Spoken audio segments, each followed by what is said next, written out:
Season 3 for Overwatch 2 is now live, and they have made an insane amount of changes that I think is really going to benefit all the players, including quality of life, stuff that has to do with the battle pass, stuff that has to do with competitive. So it is really refreshing to see this type of thing going on. I'm going to get right into it. If you're new, be sure to leave a like, subscribe, and let's get started. So I think one of the biggest things that they're changing is when it comes to the competitive scene as well as legacy credits.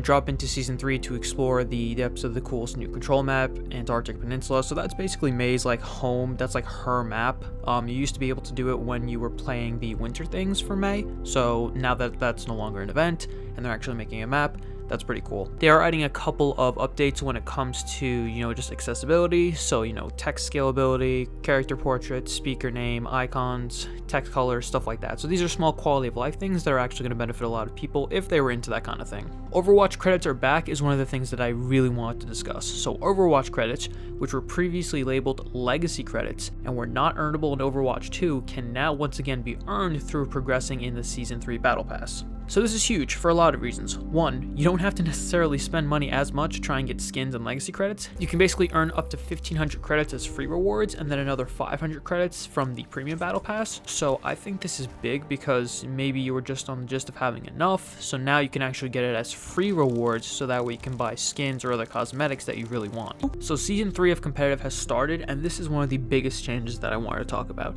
So skill tiers and divisions will now adjust every 5 wins or 15 losses and ties, as opposed to 7 wins or 20 losses and ties. Now previously you weren't really able to see how you were doing, you kind of just had to keep track. You can go in like your replays and see if you had a win or loss, but you weren't really able to see what those attributed to. Now if you click on the little view competitive progress button, you're able to see if you have certain wins on either tank, damage, support, or if you're an open queue. So this is an extremely big quality of life in terms of just overall fatigue from playing multiple matches, as well as being able to actually track it. I personally like the SR, but to be fair, this is a major change in my opinion, and it's really beneficial.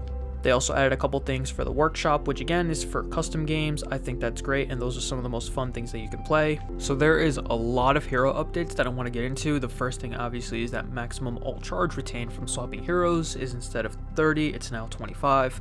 There is a lot of debate on whether or not having something like that is good or bad, or if that even makes any changes. Regardless, that's what it is now.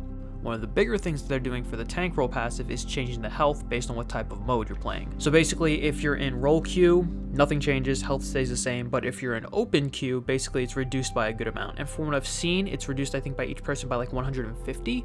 So the reason for that is balancing, and the reason why that's important is because if you haven't noticed, if you've been playing open queue, if you're versing like 3 to 4 tanks and then they also have like a support or 2, or 1 support, 1 damage, and then 3 tanks, it can get really crazy, and then it's just a bunch of tanks v tanks. So I think reducing the health kind of incentivizes people to maybe not necessarily go for a tank role. So I think this was really necessary for open queue as opposed to role queue. Going to the heroes now. For tanks, I'm not going to get too involved in it, only because mainly they're just saying that for open queue their health is reducing. So if there's any other changes, I will get into that. Diva, again, open queue health is reduced.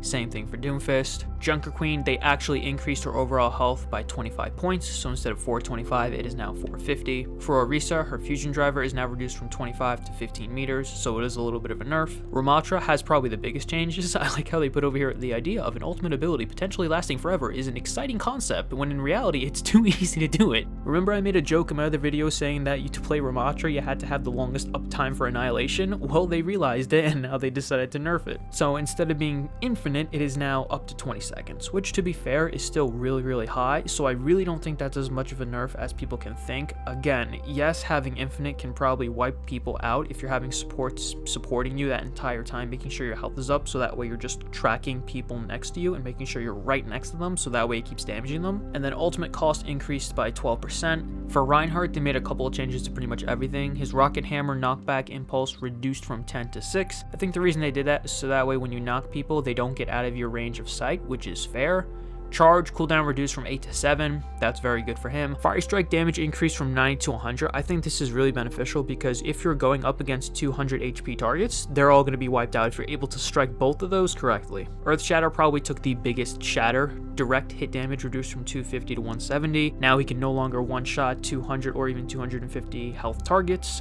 Knockdown duration increased from 2.5 to 2.75. Not that big a deal, but it is a little bit of a buff. And then ultimate cost increased by 7%. So overall, I think they're trying to balance Rein a little bit, and from what I'm seeing, it could be beneficial. For Roadhog, again, health changes. For his whole hog, maximum duration increased from 6 to 8 seconds. Ultimate cost increased by 8%. Not too significant, so overall, they gave Roadhog a little bit more oomph. Sigma, Graphitic Flux, ultimate cost increased by 7%. Winston, aka Winton, health reduced from 700 to 650 on his barrier. Wrecking Ball, aside from Ramattra, probably got the most changes in my opinion. So normally they'd lose like 150-ish health when they go to open queue. Wrecking Ball lost 300 health, so that is significant. But on the plus side, his shield went from 0 to 150, so that actually kind of compensates because he'd lose 300, but he's actually gaining another 150, so that is fair.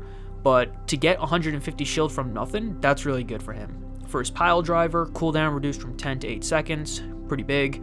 Minefield, ultimate cost increased by 9%. However, arming time, basically the time that when they land on the ground and they're actually being able to be activated so that way they can blow people up, is reduced from 1.5 to 1 second. So overall, Wrecking Ball got a lot of buffs, so it's going to be interesting to see what he can do. Zarya, not much changed. Again, her ultimate cost increased by 8%, going to Cassidy.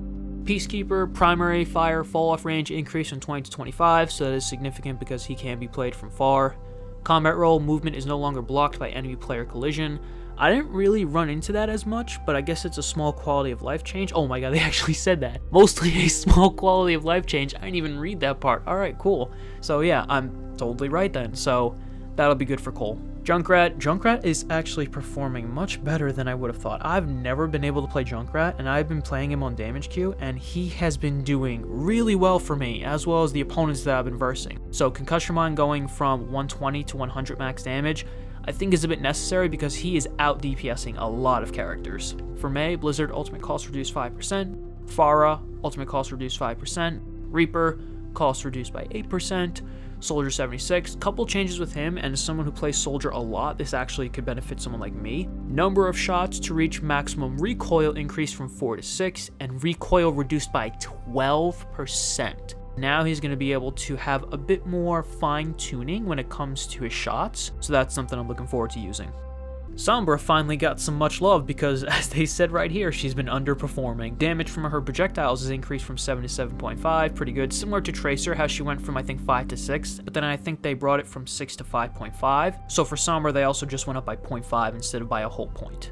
Her health pack duration increased from 30 to 45. These are small changes that can add up to a lot over time, so I think this is very good. For Symmetra, ultimate cost increased by 10%. Torbjorn, they decided not to nerf him, but they decided to nerf his little buddy. So his turret now, instead of being 250 health, is 225. And yes, you're basically having a 6 teammate, which they actually said over here. We're reducing its health slightly to keep it feel less like a 6 player. Guess what? It still is a 6 player. And you knocking it down from 250 to 225 ain't gonna stop that. Turret's one of the best allies in the game. Widowmaker, this is big. Base health reduced from 200 to 175. So what's weird is they went from, I think they went from like 200 to 175 to I think either 200 to 225 or 250, I don't remember, and then back down to 200, and now they're going back to 175. So basically now, she can be headshot by, I believe, Sojourn. I don't know if Ashe can one-shot headshot her, but I know for a fact Sojourn can now. So in terms of sniper v sniper, this is going to be very big for Widow, and I think this is going to affect her a lot, so we'll see what happens. For supports, the Biotic Grenade for Ana, effect duration reduced from 4 to 3.5. You know, why do you give her stuff? Just to take it away or like nerf her? I don't get it. Brigitte. Pair pack, healing over time reduced from 55 to 50 per second. Not necessary, but okay. Applying a repair pack now instantly heals for 20. Okay, so similar to Baptiste when he's doing his healing aura. Rally, ultimate cost reduced by 10%. Okay, nothing crazy. I'll take it. In my opinion, buff. Lucio, ultimate cost reduced 7%. Mercy, looks like we got some changes. Okay, Guardian Angel, cooldown increased from 1.5 to 2.5. That's a lot. Holding the backwards directional input and canceling the ability with jump now moves 20% slower. So her versatility when it comes to maneuverability is now being nerfed hard. So as you get into higher elos, it's a lot harder to kill a Mercy who actually knows how to keep maneuvering. So I guess they're trying to nerf that. Healing per second reduced from 55 to 45, okay. Healing is increased by 50% for all allies under half health. Okay, a little bit of give and take. Regenerative passive is removed. New! Exclamation point. Sympathetic?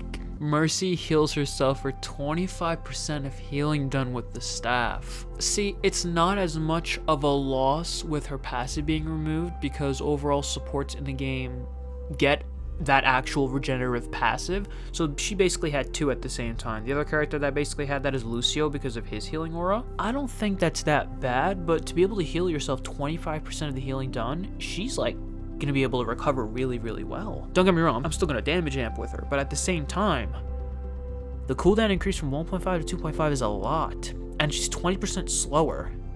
So you're really screwing her over in that regard, but we'll see how it goes. Moira, ultimate cost reduced 5%. Zenyatta, ooh, ammo increased from 20 to 25. I like. It's simple, but it's effective.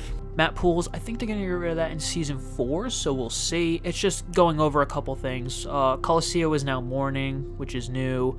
For Escort, Havana nighttime is new. Circuit Royale is morning. I like the night maps more, I don't know why. For Control, the Peninsula is now at night. Good, because I like nighttime. And then just overall a couple of bug fixes. But I think overall these changes to competitive, these changes to quality of life, these changes to the shop, these changes to the maps, this is looking really, really, really, really, really good for Overwatch. So, like I said in my old video, Overwatch can be amazing. They're making it work.